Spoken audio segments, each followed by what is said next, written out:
2 Raja-Raja pasal 1 ayat 1-18. Nabi Elia memberitahukan kematian Ahazia.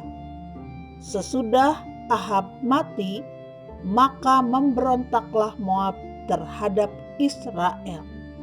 Pada suatu hari, jatuhlah Ahazia dari kisi-kisi kamar atasnya yang ada di Samaria, lalu menjadi sakit. Kemudian dikirimnyalah utusan-utusan dengan pesan, "Pergilah, mintalah petunjuk kepada Baal-zebub, Allah di Ekron, apakah aku akan sembuh dari penyakit ini."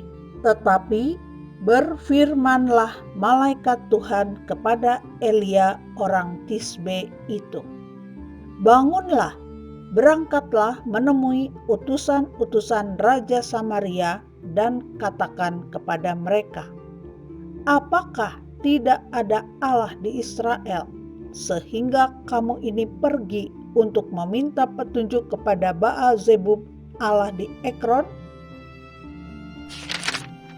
Sebab itu, beginilah firman Tuhan, engkau tidak akan bangun lagi dari tempat tidur di mana engkau berbaring, sebab engkau pasti akan mati."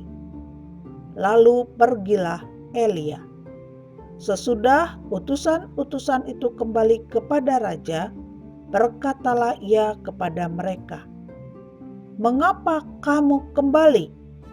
Jawab mereka kepadanya, "Ada seorang datang menemui kami dan berkata kepada kami, 'Pergilah, kembalilah kepada raja yang telah menyuruh kamu dan katakanlah kepadanya, beginilah firman Tuhan, apakah tidak ada Allah di Israel, sehingga engkau menyuruh meminta petunjuk kepada Baal-zebub, Allah di Ekron?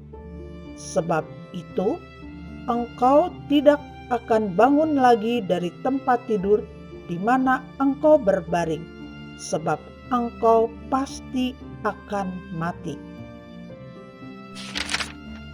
Lalu bertanyalah ia kepada mereka, "Bagaimanakah rupa orang yang telah datang menemui kamu itu dan yang mengatakan perkataan ini kepadamu?" Jawab mereka kepadanya, "Seorang yang memakai pakaian bulu dan ikat pinggang kulit terikat pada pinggangnya." Maka berkatalah ia, "Itu Elia orang Tisbe." Sesudah itu disuruhnyalah kepada Elia seorang perwira dengan ke-50 anak buahnya. Orang itu naik menjumpai Elia yang sedang duduk di atas puncak bukit. Berkatalah orang itu kepadanya, "Hai abdi Allah, raja bertitah, turunlah." Tetapi Elia menjawab, katanya kepada perwira itu, "Kalau benar aku abdi Allah, biarlah turun api dari langit memakan engkau habis dengan ke-50 anak buahmu." Maka turunlah api dari langit memakan dia habis dengan ke-50 anak buahnya. Kemudian raja menyuruh pula kepadanya seorang perwira yang lain dengan ke-50 anak buahnya. Lalu orang itu berkata kepada Elia, "Hai abdi Allah, beginilah titah raja, segeralah turun." Tetapi Elia menjawab mereka, "Kalau benar aku abdi Allah, biarlah turun api dari langit memakan engkau habis dengan ke-50 anak buahmu." Maka turunlah api Allah dari langit memakan dia habis dengan ke-50 anak buahnya. Kemudian raja menyuruh pula seorang perwira yang ketiga dengan ke-50 anak buahnya. Lalu naiklah perwira yang ketiga itu, dan sesudah sampai, berlututlah ia di depan Elia, serta memohon belas kasihan kepadanya.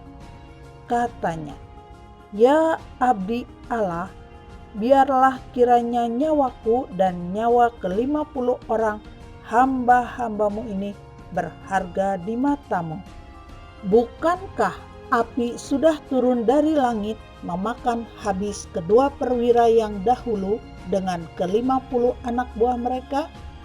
Tetapi sekarang biarlah nyawaku berharga di matamu." Maka berfirmanlah malaikat Tuhan kepada Elia, "Turunlah bersama-sama dia, janganlah takut kepadanya." Lalu bangunlah Elia dan turun bersama-sama dia menghadap raja. Berkatalah Elia kepada raja, "Beginilah firman Tuhan.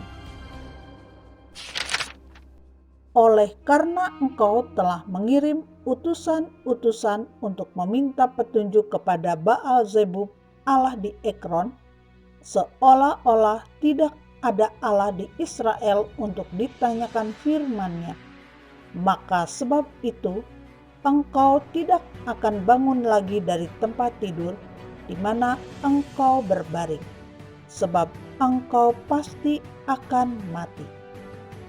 Maka matilah raja sesuai dengan firman Tuhan yang dikatakan oleh Elia.